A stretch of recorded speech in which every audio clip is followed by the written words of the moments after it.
Capítulo 24. El reinado de Joás y la restauración del templo. El capítulo 24 de Segunda de Crónicas relata el reinado de Joás, quien se convierte en rey de Judá a la edad de 7 años, tras la caída de Atalía. Jehoiada, el sumo sacerdote, actúa como tutor y guía espiritual del joven rey durante los primeros años de su reinado. Gracias a la influencia de Jehoiada, Joás hace lo que es recto ante los ojos de Dios, siguiendo los caminos de su ancestro David, especialmente mientras Jehoiada aún vive. Uno de los primeros actos de Joás como rey es la restauración del templo de Jehová en Jerusalén. El templo, que había estado descuidado y deteriorado durante el reinado de Atalía y los años previos, necesita una renovación urgente. Joás manda a los sacerdotes y levitas que recojan dinero del pueblo para financiar los trabajos de restauración. La ofrenda voluntaria del pueblo se convierte en el principal medio para recaudar los fondos necesarios para la reparación del templo. A pesar de las instrucciones claras de Joás, el pueblo no contribuye generosamente al proyecto. Por lo tanto, Joás, siguiendo el consejo de Jehoiada, manda hacer una caja de ofrendas para recibir el dinero en el templo y facilitar la recolección. Este sistema tiene éxito, y con el dinero recaudado, se llevan a cabo las reparaciones del templo de manera eficaz. Durante este tiempo, los sacerdotes y levitas hacen su trabajo sin distraerse, y las reparaciones del templo avanzan rápidamente. El templo se restaura y se vuelve nuevamente un lugar digno para la adoración a Dios. Joás, bajo la dirección de Jehoiada, promueve la fidelidad religiosa, asegurando que el pueblo vuelva a adorar al Señor de acuerdo con los mandamientos de la ley. Sin embargo, una vez que Jehoiada muere, Joás se aleja de la fe y comienza a escuchar los consejos de príncipes que no temían a Dios. Se aleja de los principios rectos y comienza a permitir que el pueblo practique la idolatría nuevamente. Esta corrupción espiritual afecta a toda la nación, y como consecuencia, Dios envía al profeta Zacarías para reprender a Joás y al pueblo por su infidelidad. Zacarías les recuerda que Dios los ha llamado a ser fieles, pero Joás y los líderes ignoran el mensaje divino. Finalmente, debido a su rechazo de la advertencia de Dios, Joás enfrenta una conspiración dentro de su propio reino. Los oficiales del reino se levantan en su contra y lo matan. La muerte de Joás es un acto de juicio divino por su desobediencia. Tras su muerte, su hijo Amasías toma el trono. Este capítulo es una advertencia sobre la importancia de mantener la fidelidad a Dios y la necesidad de la corrección y la rendición a las advertencias de los profetas. La vida de Joás, que comenzó con reformas espirituales y el compromiso con Dios, terminó en un fracaso debido a su desviación y su desobediencia. La restauración del templo se logra, pero la fidelidad a Dios no se mantiene a largo plazo, lo que conduce a la caída moral del rey y la nación. Capítulo 25. El reinado de Amasías y la guerra con Israel. El capítulo 25 de Segunda de Crónicas describe el reinado de Amasías, el hijo de Joás, quien asume el trono de Judá a la edad de 25 años. Amasías sigue una política en parte recta ante los ojos de Dios, pero no con un corazón completamente fiel. Durante los primeros años de su reinado, Amasías lleva a cabo una purificación espiritual en Judá, haciendo que los dioses falsos sean destruidos y que el pueblo vuelva a adorar solo a Dios. Amasías, al principio de su reinado, decide hacer justicia ejecutando a los asesinos de su padre, Joás. Sin embargo, no mata a los hijos de los asesinos, siguiendo el mandato de la ley de Moisés, que prohibía castigar a los hijos por los pecados de los padres. Una de las primeras decisiones importantes de Amasías es realizar una campaña militar contra los edomitas, un pueblo que había sido enemigo de Judá. Amasías recluta un gran ejército de Judá y además contrata a 100,000 soldados israelitas para luchar en su ejército. Sin embargo, el profeta Amasías le advierte que no debe permitir que los soldados israelitas luchen en su ejército, ya que Israel está en pecado contra Dios. Amasías sigue la advertencia de Dios y despide a los mercenarios israelitas, pero les paga el dinero acordado, lo cual les enfurece. A pesar de la pérdida de los mercenarios, Amasías lleva a cabo una exitosa campaña contra los edomitas, derrotándolos y tomando control de su territorio. Tras la victoria, Amasías regresa triunfante a Jerusalén, en su orgullo, lleva consigo los dioses de los edomitas y comienza a adorarlos. Este acto de idolatría es una gran ofensa para Dios, que, a través del profeta, le reprende severamente. Como consecuencia de esta desobediencia, Dios permite que Amasías sea derrotado por el rey de Israel, Joás, quien había sido su contemporáneo. En una confrontación en la que Amasías se siente desafiante, Joás lo vence y le inflige una gran derrota, tomando la ciudad de Jerusalén. Joás saquea el templo y el palacio real y se lleva consigo muchos tesoros. Esta derrota marca el fin de la grandeza de Amasías. En su debilidad, Amasías es asesinado por una conspiración dentro de su propio reino. Los asesinos matan al rey y, después de su muerte, su hijo Azarías asciende al trono.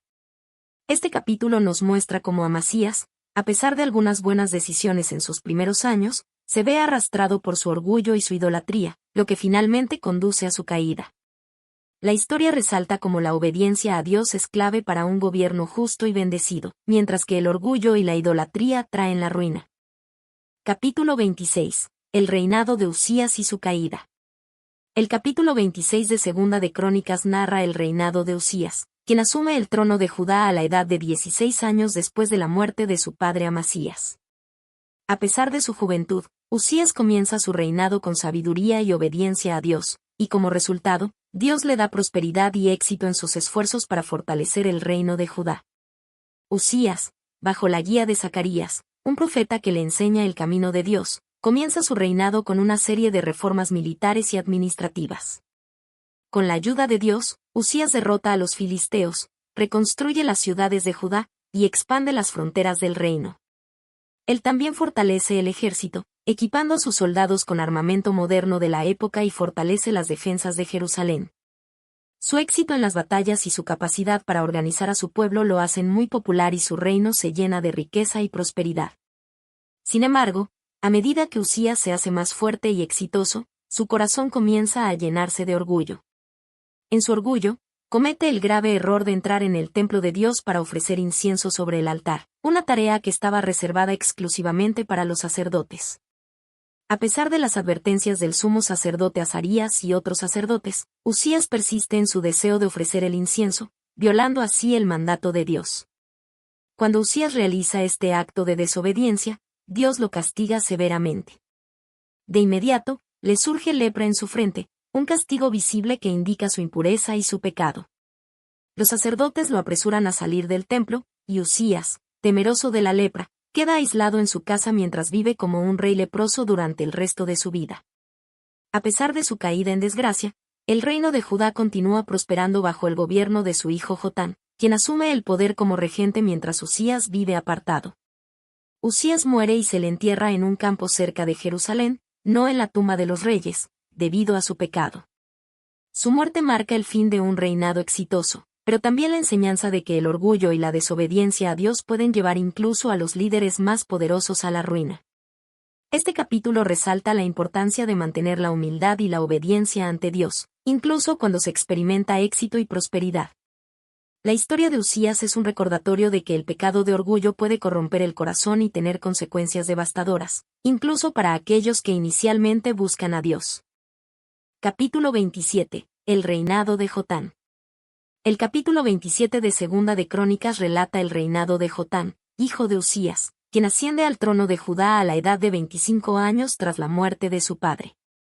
A diferencia de su padre Uzías, quien sufrió las consecuencias de su desobediencia, Jotán gobierna con un corazón recto ante los ojos de Dios. El capítulo muestra que Jotán sigue el ejemplo de su padre en cuanto a las reformas y la guerra, pero se mantiene fiel a Dios durante todo su reinado. Durante su reinado, Jotán fortalece las defensas de Judá y reconstruye las murallas de Jerusalén. También lucha contra los amonitas, quienes habían sido enemigos de Judá. Bajo su liderazgo, los amonitas son derrotados y obligados a pagar tributo a Judá durante 3 años. Este éxito en la guerra, junto con la paz interior del reino, marca el principio de un reinado relativamente próspero y estable. Además de sus logros militares, Jotán se dedica a la obra de Dios, haciendo reformas espirituales en Judá. No entra en el templo de Dios para realizar actos de sacerdocio, como hizo su padre Uzías, lo que demuestra su respeto y obediencia a las leyes de Dios. Jotán fomenta la adoración verdadera y lucha contra la idolatría que aún quedaba en el pueblo. Aunque el pueblo sigue siendo idólatra, Jotán se mantiene fiel a Dios y sus decisiones provocan que el reino de Judá reciba la bendición de Dios. A lo largo de su reinado, Jotán logra una estabilidad y prosperidad que le permite gobernar con paz y justicia. Su historia, sin embargo, Es un recordatorio de que aunque el rey sea fiel a Dios, el pueblo puede seguir siendo obstinado en su desobediencia, algo que será crucial para los eventos futuros. El capítulo también menciona que, al final de su vida, Jotán es sucedido por su hijo Acaz, quien no sigue el mismo camino de obediencia. Jotán muere y se le entierra en la ciudad de David, y su muerte marca el fin de un reinado relativamente recto en comparación con los reinados de otros reyes de Judá. Este capítulo enseña la importancia de la obediencia personal a Dios, incluso cuando no todos los demás siguen ese mismo ejemplo. También subraya que la fidelidad de un líder puede influir positivamente en su nación, pero las malas decisiones de las generaciones posteriores pueden llevar al declive. Capítulo 28. El reinado de Acaz. El capítulo 28 de Segunda de Crónicas relata el reinado de Acaz, hijo de Jotán, quien se convierte en rey de Judá a la edad de 20 años. Acaz es descrito como uno de los peores reyes de Judá, un líder que se aleja completamente de Dios y fomenta la idolatría. A diferencia de su padre Jotán, Acaz no sigue el camino de la fidelidad a Dios, sino que hace lo malo ante los ojos del Señor. Desde el principio de su reinado, Acaz promueve la adoración a los ídolos y reemplaza el culto al Dios verdadero con rituales paganos. En su afán por ganar poder y protección para su reino, Acaz incluso sacrifica a su propio hijo en el fuego, imitando las prácticas idólatras de las naciones vecinas. Este acto de maldad refleja su alejamiento total de la voluntad de Dios y su dependencia de fuerzas oscuras en lugar de confiar en la ayuda divina. La consecuencia de esta desobediencia es inmediata. Durante su reinado, Judá enfrenta grandes derrotas militares. Israel y Siria se alían contra Judá y atacan Jerusalén. En una serie de batallas, el ejército de Judá es derrotado y el pueblo de Judá sufre muchas pérdidas. En un momento crítico, Acaz se ve obligado a pedir ayuda al rey de Asiria, Tiglat-Pileser III, quien interviene para derrotar a los enemigos de Judá. Sin embargo, esta alianza con Asiria no trae paz duradera, ya que Acaz sigue practicando la idolatría y se aleja aún más de Dios. Acaz, en lugar de humillarse ante Dios, sigue su curso de desobediencia y, cuando se enfrenta a la amenaza asiria, toma los artículos sagrados del templo de Dios y los lleva a Damasco, donde se postra ante los ídolos de los sirios. También reemplaza el altar de Dios en el templo de Jerusalén con un altar pagano que copia el altar que vio en Damasco. A pesar de que Dios envía profetas para llamar a Acaz al arrepentimiento, él sigue siendo terco y no escucha sus advertencias. La nación continúa cayendo en el caos, tanto en lo espiritual como en lo político. Finalmente, Acaz muere y es sucedido por su hijo Ezequías, quien será un rey muy diferente, fiel a Dios. Este capítulo resalta el impacto devastador de un rey que se aleja de Dios y el daño espiritual y político que puede causar la idolatría y la desobediencia. Acaz es un ejemplo de cómo la rebelión contra Dios no solo lleva a la caída personal de un líder, sino también a la tragedia de una nación. Capítulo 29. La reforma de Ezequías. El capítulo 29 de Segunda de Crónicas describe el reinado de Ezequías, hijo de Acaz, quien se convierte en rey de Judá a la edad de 25 años. Ezequías es un contraste total con su padre Acaz, ya que decide hacer lo correcto ante los ojos de Dios. En sus primeros actos como rey, Ezequías inicia una serie de reformas espirituales para restaurar el culto verdadero en Judá, que había sido completamente corrompido durante el reinado de su padre. Uno de los primeros actos de Ezequías es abrir las puertas del templo de Dios, que habían sido cerradas durante el reinado de Acaz debido a la idolatría. Limpia el templo de todos los ídolos y las prácticas paganas, restaurando su santidad. Ezequías ordena que los sacerdotes y levitas se purifiquen, y les da instrucciones de que purifiquen el templo y lo preparen para una celebración religiosa genuina. El rey también envía mensajes a todas las tribus de Israel, aunque el reino del norte ya estaba dividido y en conflicto, llamándolos a regresar al templo de Jerusalén para celebrar la Pascua, un evento central en la fe judía. Este llamado a la unidad muestra que, a pesar de la división política, Ezequías busca la restauración espiritual de todo el pueblo de Dios. La respuesta del pueblo es notable. El pueblo de Judá, junto con algunos de Israel, se une a Ezequías en la celebración de la Pascua. A pesar de que muchos de los israelitas no se habían purificado según la ley, Dios muestra misericordia y acepta su arrepentimiento. La celebración de la Pascua es descrita como una de las más grandes y completas que se hayan hecho desde los tiempos de Salomón. Este capítulo subraya que Ezequías no solo restaura la adoración en el templo, sino que también impulsa una reforma religiosa que afecta a toda la nación. La Pascua restaurada es un símbolo de la restauración espiritual de Judá, y un recordatorio de la misericordia de Dios para aquellos que se arrepienten sinceramente. Al final del capítulo, Dios responde a las reformas de Ezequías con bendición y protección. El reino de Judá experimenta un tiempo de paz y prosperidad debido a la fidelidad de su rey. La historia de Ezequías es un testimonio de que el arrepentimiento genuino y la obediencia a Dios pueden traer restauración incluso a un pueblo que ha estado en el error durante generaciones. Capítulo 30. La celebración de la Pascua. El capítulo 30 de Segunda de Crónicas relata cómo el rey Ezequías, después de restaurar el templo y purificar a los sacerdotes y levitas, organiza la celebración de la Pascua en Jerusalén.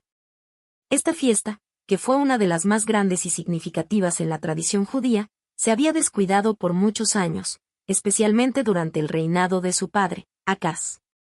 El rey Ezequías, en su afán por restaurar la adoración a Dios, decide convocar a todo el pueblo de Judá, e incluso extiende la invitación a los exiliados de Israel, para celebrar la Pascua de acuerdo con las leyes de Moisés.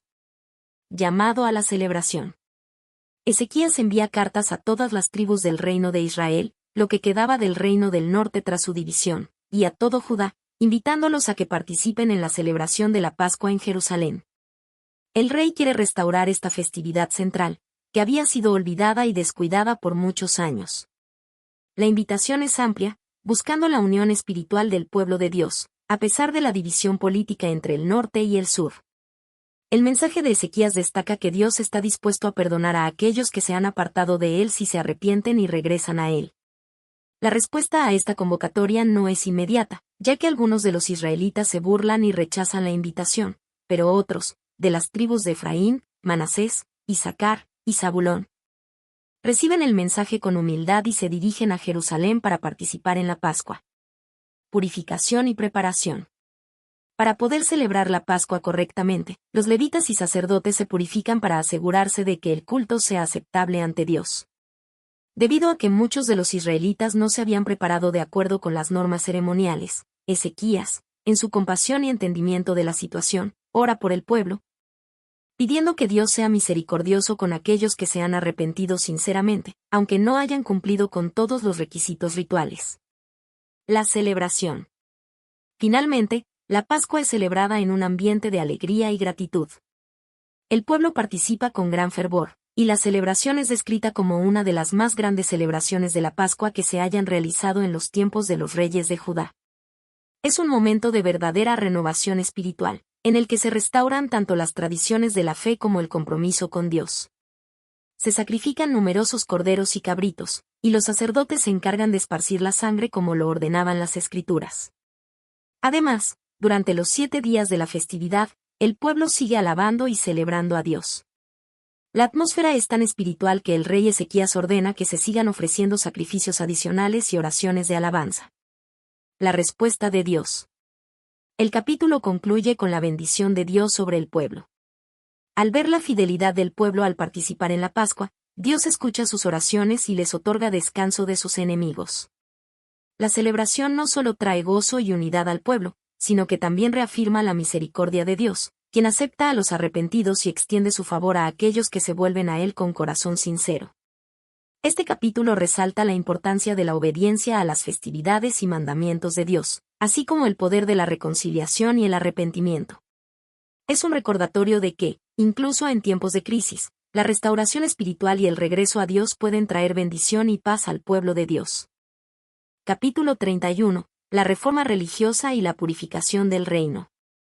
El capítulo 31 de Segunda de Crónicas describe cómo el rey Ezequías, tras la exitosa celebración de la Pascua, continúa con su reforma religiosa en el reino de Judá.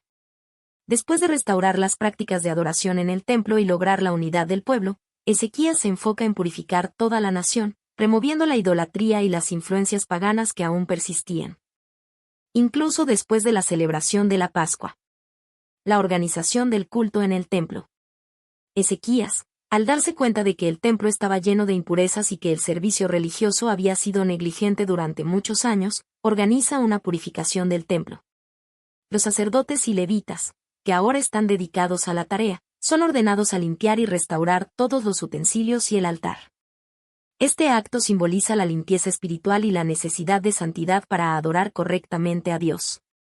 Además, Ezequías establece órdenes claras sobre el servicio religioso. El pueblo debe ofrecer sus diezmos y sacrificios de manera ordenada y voluntaria. El rey instruye a los levitas y sacerdotes en las responsabilidades para que el culto y la adoración en el templo se realicen con la mayor reverencia y devoción. Esto resulta en una reorganización de los turnos de los sacerdotes y levitas, para asegurar que siempre haya alguien dispuesto a servir a Dios. El pueblo responde con generosidad. El pueblo responde generosamente a las órdenes de Ezequías, trayendo grandes cantidades de diezmos, ofrendas y sacrificios. Esta generosidad no solo muestra la gratitud del pueblo hacia Dios, sino también el despertar espiritual que se ha producido tras la restauración de la adoración en el templo. Las ofrendas son tan abundantes que los sacerdotes y levitas tienen suficiente para ellos mismos y para el trabajo en el templo. El capítulo también resalta cómo el pueblo de Judá responde positivamente al llamado del rey. Su entusiasmo por regresar a Dios y hacer las cosas correctamente resulta en una renovación espiritual masiva. La eliminación de la idolatría. El esfuerzo de Ezequías por purificar el reino va más allá del templo. El rey también destruye los altares paganos, los bajos postes, y todos los objetos de idolatría que existían en el país. Ezequías se asegura de que todos los lugares de adoración ajenos a Dios sean eliminados, un acto significativo en su esfuerzo por devolver al pueblo a la verdadera adoración. Se mencionan específicamente los altares de los bultos, los Baales, y los astartes que estaban en diferentes lugares de Judá y de Israel. Ezequías demuestra una determinación feroz para eliminar la idolatría, sabiendo que la fidelidad de Judá a Dios depende de erradicar estos elementos paganos que habían corrompido la adoración durante generaciones. La bendición de Dios sobre el reino. El capítulo concluye destacando que, debido a las reformas de Ezequías, Dios bendice al pueblo. La nación de Judá experimenta un tiempo de prosperidad, con abundancia en las cosechas, paz en las fronteras, y una unidad nacional que no se había visto en generaciones. Ezequías es descrito como un rey que hizo lo recto ante los ojos de Dios, y como resultado de su obediencia, el reino experimenta un tiempo de bendición sin precedentes. Este capítulo muestra el impacto de un liderazgo justo y piadoso, y cómo un rey que se compromete a vivir de acuerdo con los principios de Dios puede influir poderosamente en el bienestar espiritual, social y económico de su pueblo. Este capítulo es clave porque enfatiza el principio de que la obediencia a Dios y la eliminación de la idolatría son esenciales para vivir bajo su bendición. También resalta cómo un líder piadoso puede inspirar y guiar a su pueblo hacia una renovación espiritual, lo que resulta en prosperidad y paz. Capítulo 32. La amenaza de Sennacherib y la confianza en Dios. En el capítulo 32 de Segunda de Crónicas, el relato se centra en un momento crítico para el reino de Judá, la amenaza de Sennacherib, rey de Asiria, quien rodea Jerusalén con su ejército imponente. Esta amenaza pone a prueba la fe de Ezequías y de todo el pueblo de Judá. La invasión de Sennacherib. Sennacherib, tras conquistar muchas ciudades de Judá, dirige su ejército hacia Jerusalén. Con un número abrumador de soldados, el rey asirio envía a su portavoz a desafiar a Ezequías y al pueblo, intentando desmoralizarlos. El emisario asirio ridiculiza la confianza del pueblo en su Dios, comparándolo con los dioses de las otras naciones que fueron derrotados por Asiria. Este desafío está diseñado para quebrantar la fe de Jerusalén, pues Sennacherib presume de su poder militar y de su capacidad para destruir cualquier resistencia. La reacción de Ezequías. Ante esta amenaza, Ezequías reacciona con una profunda humildad y confianza en Dios. En lugar de responder con agresión, Ezequías busca la ayuda divina. En primer lugar, repara los muros de Jerusalén y organiza un plan para defender la ciudad, incluyendo el aseguramiento de las fuentes de agua. Pero lo más significativo es que Ezequías acude a la oración, mostrando su fe en que Dios puede salvar a Jerusalén. Ezequías lleva la carta de desafío de Sennacherib ante el templo y ora en voz alta a Dios, reconociendo que solo Él es el Dios soberano y pidiendo su intervención. Su oración es un ejemplo de humildad y dependencia de Dios, donde se reconoce que la victoria no depende de la fuerza humana, sino de la intervención divina. La respuesta de Dios. Dios escucha la oración de Ezequías. El profeta Isaías recibe un mensaje de parte de Dios, asegurando a Ezequías que Sennacherib no tomará la ciudad. Dios promete defender a Jerusalén y destruir al ejército asirio. En un acto de milagrosa intervención, esa misma noche, un ángel del Señor mata a 185,000 soldados del ejército de Sennacherib. Cuando los asirios se levantan al amanecer, encuentran a sus tropas muertas, lo que provoca que Sennacherib se retire avergonzado a su país. La muerte de Sennacherib. Finalmente, mientras Sennacherib está en su ciudad de Nínive, es asesinado por sus propios hijos mientras oraba en el templo de su Dios. Este hecho es interpretado como el cumplimiento de la promesa de Dios de que él defendería a Jerusalén y de que Sennacherib no vería el éxito en su intento de conquista. La prosperidad de Ezequías. El capítulo concluye con un relato sobre la prosperidad de Ezequías. Tras la victoria divina, Ezequías recibe honor y riquezas de las naciones circundantes, que reconocen que su Dios ha intervenido poderosamente a su favor. Sin embargo, en un momento de orgullo, Ezequías muestra sus riquezas al embajador de Babilonia, lo que más tarde sería un motivo de juicio, pues Isaías profetiza que Babilonia, en el futuro, conquistará Judá debido a la falta de prudencia en el comportamiento de Ezequías. El final de Ezequías. El capítulo termina con un resumen sobre el reinado de Ezequías, destacando que, aunque fue un rey piadoso y confiado en Dios, su orgullo al final de su vida le causó problemas. Sin embargo, Dios lo sanó de una enfermedad mortal y le concedió 15 años adicionales de vida, durante los cuales continuó con su reforma religiosa. Este capítulo es clave porque demuestra que la fe y la obediencia a Dios son fundamentales cuando se enfrenta a las amenazas más grandes. La intervención divina en favor de Jerusalén demuestra que Dios es fiel a aquellos que confían en Él. También resalta la importancia de la humildad, pues Ezequías, aunque era un rey poderoso, nunca dejó de reconocer su dependencia de Dios. La historia también actúa como una advertencia sobre los peligros del orgullo y la autosuficiencia. Capítulo 33. El reinado de Manasés. El capítulo 33 de Segunda de Crónicas relata el reinado de Manasés, hijo de Ezequías, quien llegó al trono a la edad de 12 años y gobernó durante 55 años. Este es uno de los periodos más oscuros y trágicos en la historia de Judá, marcado por la idolatría, el pecado y la corrupción, que tuvo consecuencias devastadoras para la nación. La corrupción de Manasés. Desde el principio de su reinado, Manasés se desvió completamente de los caminos de Dios. A diferencia de su padre Ezequías, quien había promovido reformas religiosas y eliminado la idolatría, Manasés reintrodujo prácticas idólatras y estableció altares a los dioses paganos en todo el reino. En lugar de seguir la voluntad de Dios, Manasés adoró a los astros, sacrificó a sus propios hijos en el fuego en rituales de cultos malignos, y consultó a adivinos, hechiceros y magos. Manasés corrompió el templo de Dios, construyendo altares paganos dentro del mismo, y practicó hechicería y magia. Además, persiguió a los profetas que trataban de advertirle sobre su maldad y la inminente ira de Dios. El juicio de Dios. Dios, en su paciencia, trató de advertir a Manasés a través de los profetas, pero el rey no escuchó. Por esta razón, Dios envió al rey de Asiria, quien capturó a Manasés, lo puso en cadenas y lo llevó a Babilonia. En su cautiverio, Manasés finalmente reconoció su pecado y se humilló ante Dios. El arrepentimiento de Manasés. En su cautiverio en Babilonia, Manasés oró a Dios pidiendo perdón y reconociendo que solo el Dios de Israel tiene poder y autoridad sobre todo el mundo. Dios, en su misericordia, escuchó la oración de Manasés y permitió que regresara a Jerusalén para restaurar su reinado. Este acto de gracia no solo salvó la vida de Manasés, sino que también le dio una oportunidad para reformar su vida. Las reformas de Manasés. Al regresar a Jerusalén, Manasés eliminó los altares idólatras y restauró el culto a Dios en el templo.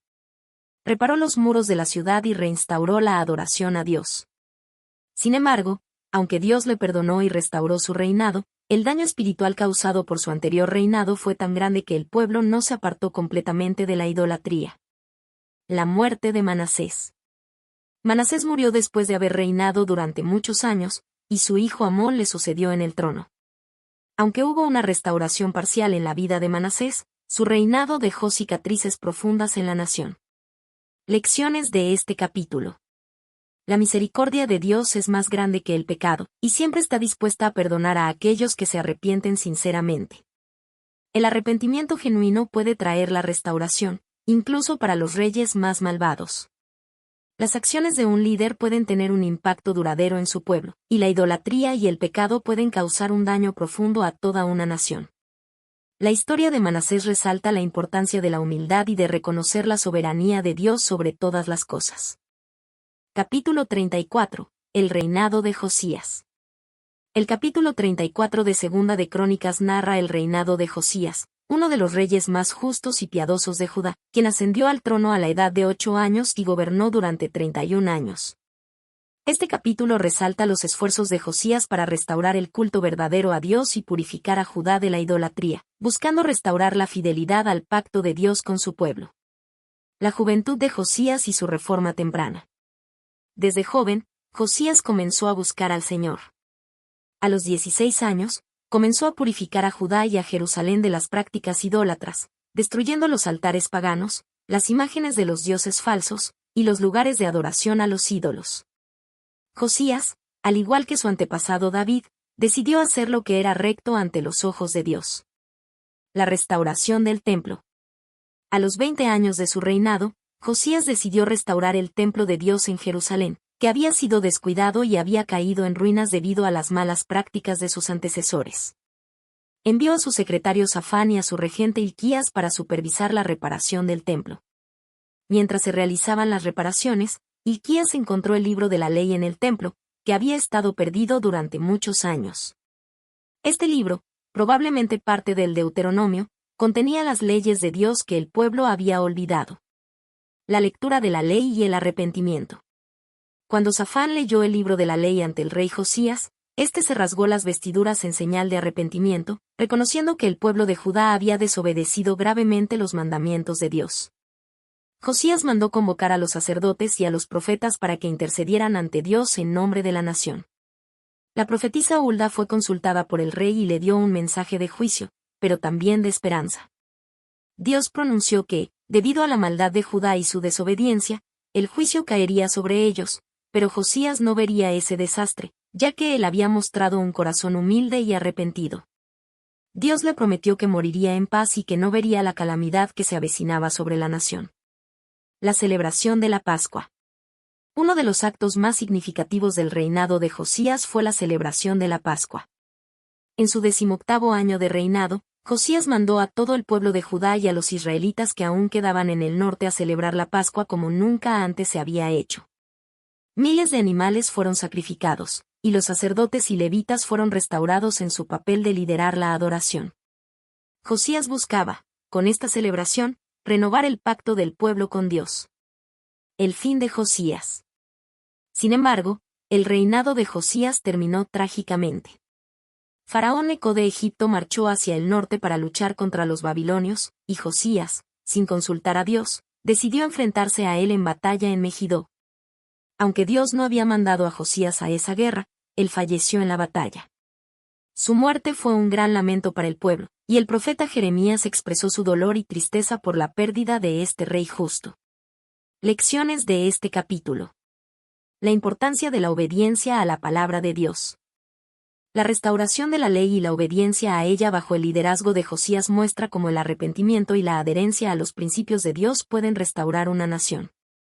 La misericordia de Dios hacia los que se arrepienten. A pesar de la apostasía del pueblo de Judá, la fidelidad de Josías fue premiada con la promesa de que no vería el juicio inminente que caerá sobre la nación. El impacto de un líder justo. El liderazgo de Josías subraya cómo un gobernante fiel a Dios puede traer transformación espiritual y unidad a un pueblo. La centralidad de la adoración en la vida del pueblo de Dios. La celebración de la Pascua muestra que la verdadera adoración debe ser centrada en Dios, siguiendo las instrucciones que Él ha dado. Conclusión. El capítulo 34 subraya que el reinado de Josías fue un periodo de grande reforma espiritual en Judá, marcado por un arrepentimiento sincero y la restauración del culto a Dios. A pesar de la muerte prematura de Josías, su ejemplo de fidelidad y obediencia a la palabra de Dios dejó un legado espiritual para la nación, demostrando que incluso en tiempos de apostasía, la restauración es posible a través del arrepentimiento y la renovación de la relación con Dios. Capítulo 35. La celebración de la Pascua de Josías. El capítulo 35 de Segunda de Crónicas narra la gran celebración de la Pascua que tuvo lugar durante el reinado de Josías. destacándose como la más grande y solemne de todas las que se celebraron en la historia de Judá. Esta celebración se llevó a cabo en el 18º año del reinado de Josías, tras la restauración del templo y la renovación del pacto de fidelidad con Dios. Fue un evento profundamente significativo tanto para el rey como para el pueblo, ya que marcó la renovación espiritual de la nación. Preparativos para la Pascua.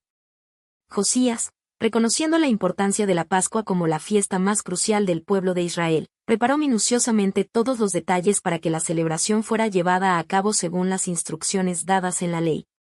Envió mensajeros a todas las tribus de Israel para convocar a todo el pueblo a celebrar la fiesta en Jerusalén. La Pascua, que recordaba la liberación de Israel de la esclavitud en Egipto, debía ser celebrada con gran devoción y pureza. Restauración de los sacrificios. El rey Josías ordenó que los sacerdotes y levitas fueran a sus respectivas funciones en el templo. Además, mandó que los sacrificios de corderos y cabritos se llevaran a cabo, tal como estaba prescrito en la ley de Moisés. En esta ocasión, la cantidad de sacrificios fue inmensa, lo que muestra la magnitud de la celebración.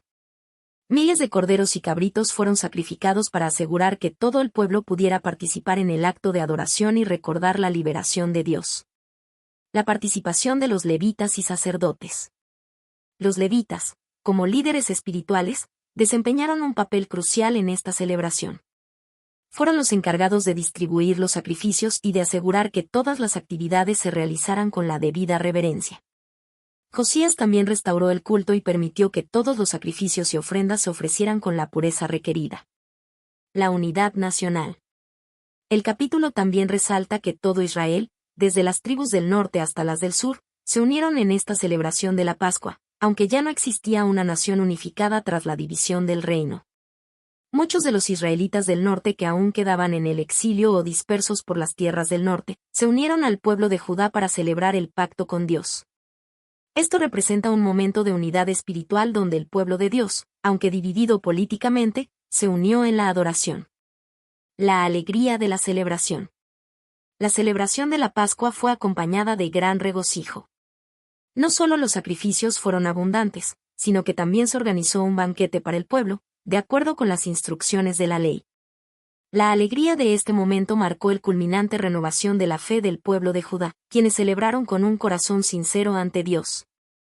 El final del reinado de Josías y la muerte de este rey justo. El capítulo concluye resaltando que la celebración de la Pascua bajo el reinado de Josías fue una de las más gloriosas y puras en la historia de Israel, sin precedentes en la duración y devoción. Sin embargo, el capítulo también recuerda la muerte prematura de Josías. A pesar de la restauración espiritual que había logrado, su vida fue truncada por la intervención de Faraón Neco de Egipto, quien lo enfrentó en la batalla de Megiddo. Josías murió en esa batalla y el pueblo lamentó profundamente su pérdida. Lecciones de este capítulo. La restauración del culto verdadero. La celebración de la Pascua muestra que la obediencia a los mandamientos de Dios puede restaurar la pureza y la unidad espiritual de su pueblo. La importancia de la comunión. La participación en la Pascua subraya la importancia de mantener comunión con Dios a través de los rituales y sacrificios que Él ha establecido. La fidelidad de los líderes piadosos. El ejemplo de Josías nos enseña el impacto que un líder justo y piadoso puede tener sobre su pueblo, llevando a una restauración espiritual. La necesidad de arrepentimiento y renovación. La Pascua celebrada bajo Josías nos recuerda que la verdadera adoración de Dios viene del corazón arrepentido y dispuesto a seguir sus mandamientos. Conclusión. El capítulo 35 demuestra el esfuerzo de Josías por restaurar el culto verdadero y la importancia de la obediencia a la ley de Dios. La celebración de la Pascua no solo fue un acto ritual, sino una oportunidad para renovar el pacto y la relación con Dios. La gran cantidad de sacrificios y la participación de todo Israel en este evento resalta el deseo de volver al Señor y de purificar la vida espiritual de la nación. Aunque el reinado de Josías culmina con su trágica muerte, su legado de justicia, reforma espiritual y fidelidad a Dios permanece como un ejemplo a seguir. Capítulo 36. El fin del reino de Judá y el exilio en Babilonia. El capítulo 36 de Segunda de Crónicas relata los últimos eventos que condujeron a la caída de Judá y el exilio del pueblo a Babilonia. A través de este capítulo, el cronista ofrece una visión final de la historia del reino de Judá.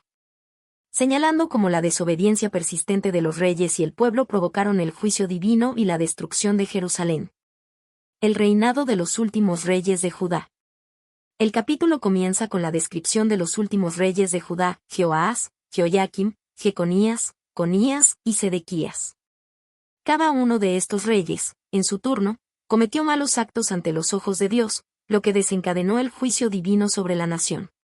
Jehoahaz, después de la muerte de Josías, Jehoahaz, hijo de Josías, fue hecho rey por el pueblo, pero su reinado fue breve. Fue depuesto por Faraón Neco de Egipto, quien lo llevó prisionero a Egipto, donde murió. Jehoiakim, posteriormente, Jehoiakim subió al trono con el respaldo de Egipto, pero su reinado también estuvo marcado por la idolatría y la desobediencia a Dios. A pesar de las advertencias de los profetas, Jehoiakim despreció la palabra de Dios, lo que resultó en la llegada de juicio sobre Judá. Durante su reinado, Nabucodonosor, rey de Babilonia, invadió Jerusalén y deportó a algunos de los mejores jóvenes, entre ellos Daniel y otros príncipes de Judá.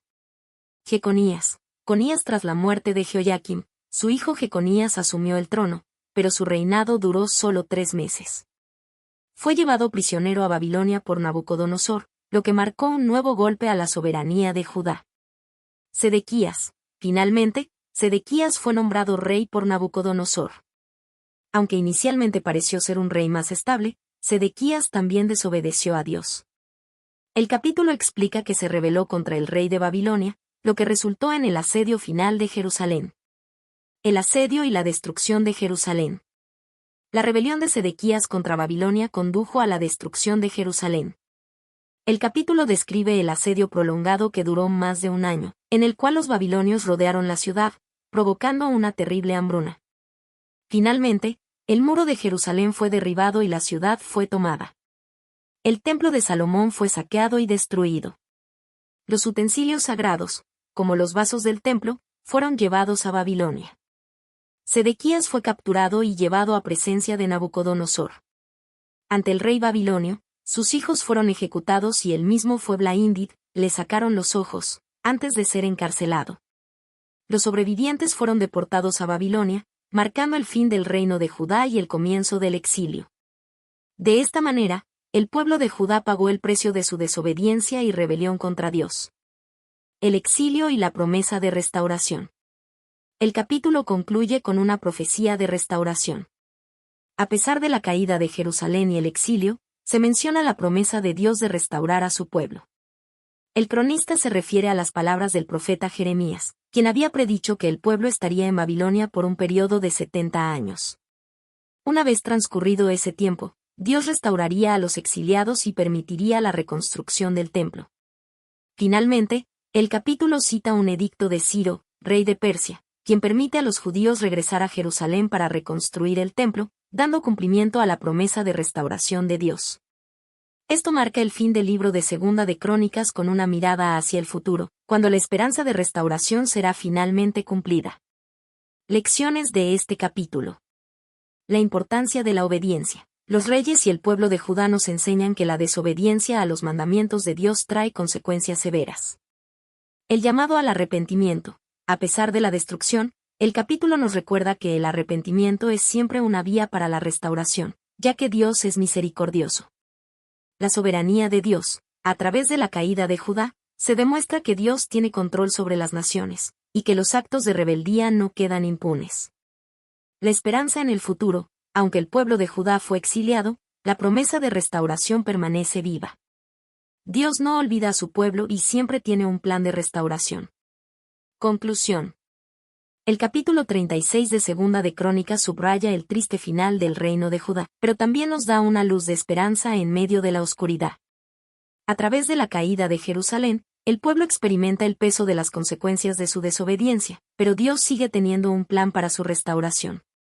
La misericordia de Dios está presente, y a través de su fidelidad, el pueblo volverá a tener la oportunidad de reconstruir y restaurar su relación con Él. Conclusión. Los capítulos 10 al 36 del libro de Segunda de Crónicas presentan un relato profundo y conmovedor sobre la historia espiritual del reino de Judá, marcada por la alternancia entre la fidelidad a Dios y la rebelión contra Él. A través de las vidas y decisiones de los reyes, se despliega un poderoso mensaje que trasciende el tiempo: la obediencia a Dios trae bendición y prosperidad, mientras que la desobediencia y la idolatría conducen al juicio y al sufrimiento. Cada reinado ofrece lecciones distintas. Algunos monarcas, como Asa, Josafat, Ezequías y Josías, buscaron sinceramente al Señor, restauraron la adoración verdadera y condujeron al pueblo a una renovación espiritual. Sin embargo, otros reyes eligieron caminos de corrupción, injusticia y adoración de ídolos, desviando a Judá del pacto con Dios y despreciando los constantes llamados al arrepentimiento que él enviaba por medio de los profetas. A lo largo de estos capítulos, se hace evidente que Dios no actúa con dureza impulsiva, sino que su juicio es precedido por innumerables oportunidades de gracia y corrección. Él es un Dios paciente, que se duele por el pecado de su pueblo y que siempre está dispuesto a restaurar cuando hay arrepentimiento genuino. No obstante, cuando el pecado es persistente y el corazón se endurece, el juicio se hace inevitable. La caída de Jerusalén, la destrucción del templo y el exilio en Babilonia son presentados no solo como un castigo, sino como una consecuencia dolorosa de una larga historia de rebelión, y al mismo tiempo como un punto de inflexión. Incluso en medio de la tragedia, el mensaje final no es de desesperanza, sino de esperanza y redención. El libro concluye con un rayo de luz: el decreto de Ciro, rey de Persia, que autoriza el regreso de los judíos a su tierra y la reconstrucción del templo. Esta nota final reafirma la fidelidad de Dios a sus promesas y su plan redentor que no se detiene, incluso cuando su pueblo falla. Dios sigue obrando en la historia para cumplir su voluntad y restaurar lo que se ha perdido. En nuestros días, este relato nos invita a reflexionar profundamente sobre nuestra propia fidelidad al Señor. Nos llama a valorar la verdad de su palabra, a escuchar su voz con humildad y a perseverar en la fe, sabiendo que Dios sigue siendo fiel, aun cuando nosotros no lo somos. Su misericordia es constante, y su propósito de redención continúa abierto para todos los que decidan volverse a Él con un corazón sincero.